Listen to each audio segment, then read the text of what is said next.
How many of you have been the opposite? You read something, you get to the end of the page, and then you forgot what you just read. Look around. And you go back and you reread it, and you still don't know what you just read. Right? And that's a big problem, right? Because you're wasting your most valuable asset, which is your time. And the reason why all the speakers here give 100% is because we know your time is valuable. Like, I want to make this session so valuable when you leave, you're like, I would have came and paid just for this one talk. You know what I mean? Because I know what it's like when I first learned these skills. I traveled around the world. I bought every audio program, audio cassette. No, I'm dating myself, but it's like, but I bought all these programs because that's the thing that's gonna help me be able to grow the most. And so on the right side, the 3 questions I obsess about to get the most out of my reading or listening to a podcast or anything else, I ask myself these 3 questions. I ask myself, how can I use this? Now it's so basic, but I like to make the things that are gonna give you the highest return, I wanna make them as simple as possible so you do it. How can I use this? And this is your creativity. You're listening to me as I speak here and all the other speakers, and you're asking, how can I use this? Because you have a dominant question you ask all the time, and it's been imprinted on you since you were a child, right? And so for me, growing up as the boy with the broken brain, I would be very introverted, very shy, and my superpower back then was being invisible. Right? Because I didn't want to be seen or heard because I didn't feel like I was enough. And that's just what my reality was. But my imagination would kick in all the time because I would watch people and observe them and ask, why is that person so smart? Why do I have to work 3 times harder to do worse than this person, right? And the question I would ask all the time was, how can I make this better? Because I was obsessed. And the key to reading comprehension is asking more questions. If you read a page in a book, get to the end and not get anything out of it, it's because you're not asking questions, because questions are the answer. You write that on the left side. Questions are the answer because ask and you shall receive. And so that's all thinking is. When you really break down functionally what thought and thinking is, when you're in a corner thinking to yourself, you're asking questions and then you're answering them. And you probably are like, is that true? Notice you had to ask a question to be able to think about that, right? And so on the right side, I'm thinking about questions like, how can I use this? And this is like, oh, there's one way I could use it, another way, another way. The second question I obsess about, and I would capture it on the right side to be able to, when you're taking notes throughout today and the rest of your life, on the right side I would say, why must I use this? Because here's the thing, the biggest lie in the personal development industry is that knowledge is power. It is.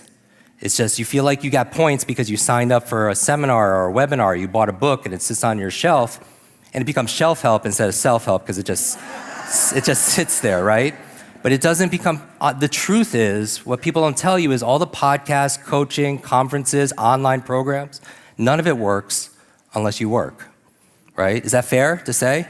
Like you can't read a book on doing like push-ups and get benefit from that. It just doesn't work, right? So you have to do the work. So I'm asking myself, how can I use this? And I'm coming up with all these ideas. That's the creativity part. And then I'm asking, why must I use this? Because if it's not a must, you're not gonna do it because you have plenty of other things to do. Is that fair? Because there's a success formula, you capture on the left side of your page, head, heart, hands.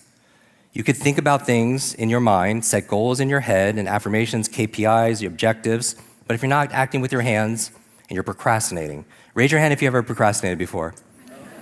Right, all of us. If there's a gap between your head and your hands, check in with the second H, which is your heart, right? The emotion. We do things emotionally. We are emotional creatures. We're not logical, we're biological. Dopamine, oxytocin, serotonin, endorphins, we're this chemical soup, and so we want to be able to activate that. So head, heart, hands, another way of putting it are our eyes. Information, that's good, great, but sometimes you can listen to a podcast, it's a lot of information, but there's no inspiration to use it, fair? But sometimes you can listen to a speaker or learn something and it's inspiring, but you don't know what to do, right? Is that fair? So you have information, you have inspiration, and then you have implementation, where you're doing it. And I feel like when you get all 3 I's together, you have the most powerful I, which is integration. That's my goal for all of you, is that when you read something, you listen to something, you learn something, it becomes part of who you are. It's integrated. here, here, and here. And then you have an alignment, and how it performs is it looks like magic to people. When somebody is aligned and they're in their element, it looks like it's effortless. These flow states, it's powerful. It's 3 parts to it that I focus on. How many of you have ever been in a zone? And that's how it is when I'm reading. Like, people think that just because our program's called Kwik Brain and Kwik Learning and Kwik Reading, it's frantic fast. It's not at all. It's just, there's a piece to it. It's like somebody who's fit and has strategies. If they have to climb a mountain, it looks like it's effortless because they've just done the work, and they have strategy, and they have tools to be able to do so. And somebody who maybe doesn't have those resources, it's more effort. Is that fair? So actually learning how to do these things, it's easier. Like, when I read a book, I still read a book a day. It's just part of my practice. It's part of my mental hygiene. And I feel like it's the number one exercise, because reading is to your mind like exercise is to your body. And some of you are already doing this, so I'm preaching to you, so I'm gonna show you how to do it better. But those of you who aren't on the other spectrum reading at all, the average person reads like 2 books a year. Now, if you're reading like more than that, that means somebody's reading a lot less, right? On the other side. But it's the best exercise for your brain. People ask me all the time, how do I keep my brain young and how do I keep it energetic? And as I grow older, reading. But the problem is a lot of people don't indulge in it because they're not good at it. And I wouldn't be playing a lot of golf if I was horrible at it all the time. But in psychology, they have something called the confidence-competence loop. That the more competent you get at something, the more confident you get at it. And then the confidence will make you do it more, and you get more confidence, and then it cycles through in positive momentum, right? And you have examples of that in your own life. So what I'm asking about here, the second part, is the inspiration is, why must I use this? And you know what a question I ask a lot of is like, who's counting on me to win today? You know what I mean? First, because some of you, and I bring this up because some of you really will do more for other people than you will for yourself. So knowing that about yourself, self-awareness is a superpower, then tap into that. You don't have to change it, tap into it. Who's counting on me to like be at my best?